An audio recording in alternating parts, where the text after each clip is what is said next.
When people hear the name Nicolás Maduro, they often hear it in fragments. Sanctions, dictatorship, oil, a bounty, tension with the United States. But rarely do those fragments come together into a single, coherent story. This video exists to do what headlines cannot, to slow the narrative down, to trace the roots of the conflict, and to explain why the rift between the United States and Venezuela is not sudden, not simple, and not centered on one man alone. This is not breaking news. This is background, history, and structure. Because without understanding how we arrived here, it is impossible to understand why Nicolás Maduro continues to be one of the most controversial leaders in the world. To understand Nicolás Maduro, you must first understand Venezuela itself. Venezuela possesses some of the largest proven oil reserves on Earth. For most of the 20th century, that reality shaped its relationship with global powers, especially the United States. For decades, Venezuela exported oil. The economy revolved around petroleum revenue. Wealth inequality deepened. Political power concentrated among elites. By the late 1990s, dissatisfaction was widespread. Enter Hugo Chavez. Hugo Chavez was not simply a president, he was a movement. He promised redistribution of wealth, resistance to U.S. influence, a new political identity rooted in Latin American sovereignty. His rise marked a turning point. To Washington, Chavez represented instability and ideological resistance. To his supporters, he represented dignity and independence. Chavez reshaped Venezuela's institutions, media environment, and economy. He nationalized industries and forged alliances with countries often opposed to U.S. global dominance. This set the stage for long-term confrontation. When Chavez died in 2013, Venezuela did not simply lose a leader. It lost the symbolic center of its political system. Nicolás Maduro, Chávez's chosen successor, inherited a polarized population, an economy heavily dependent on oil prices, a political structure built around Chávez's personal authority. Maduro narrowly won the subsequent election. From the start, his legitimacy was disputed. This matters because every conflict that followed was shaped by this initial fracture. Soon after Maduro took office, global oil prices collapsed. The consequences were devastating. A system designed around high oil revenue suddenly faced hyperinflation, food shortages, currency collapse, mass migration. The U.S. and its allies argued this was due to corruption and mismanagement. Maduro argued it was economic warfare. In truth, both internal policy failures and external pressure played roles. But perception hardened into blame. Sanctions became the primary mechanism through which the U.S. attempted to force change. These sanctions targeted oil exports, financial transactions, government officials. Sanctions are often described as peaceful alternatives to war, but their impact is rarely abstract.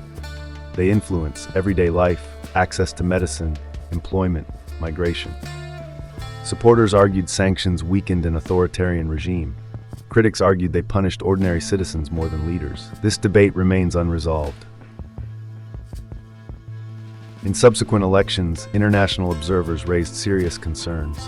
The U.S. and several countries refused to recognize Maduro's presidency and recognized opposition figure Juan Guaidó as interim president. This created a rare political paradox. One leader controlled institutions, another held diplomatic recognition. For the U.S., this was about democracy. For Maduro, it confirmed claims of foreign interference. Trust collapsed completely. In 2020, the conflict crossed a new threshold. The U.S. Department of Justice formally charged Nicolás Maduro with narcotics-related crimes, alleging collaboration with armed groups to traffic drugs. This was unprecedented. Never before had the U.S. placed criminal charges on a sitting Venezuelan president at this scale. Maduro rejected the charges as fabricated. Supporters called them imperial overreach. Critics said they reflected long-standing corruption. Regardless of perspective, the move permanently transformed the conflict. The U.S. then placed a multi-million-dollar reward for information leading to Maduro's arrest. This bounty was not merely legal, it was symbolic. It communicated total diplomatic breakdown. a law enforcement framing of geopolitics, a willingness to escalate pressure indefinitely. International response was mixed. Some governments remained aligned with Washington, others warned of dangerous precedent. For Maduro, the bounty reinforced his narrative that the U.S. sought his removal at any cost.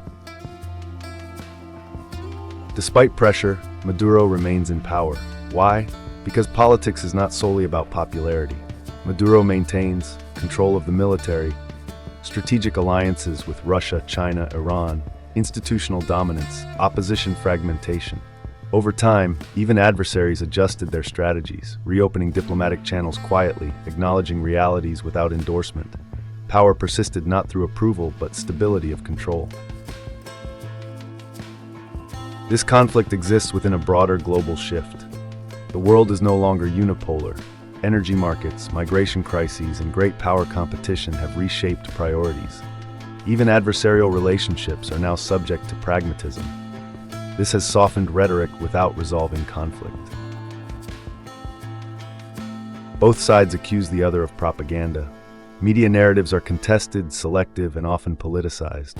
In this environment, simplistic stories spread faster than nuanced explanations. That is why names like Nicolás Maduro frequently trend, often disconnected from context. This story is not about one leader alone.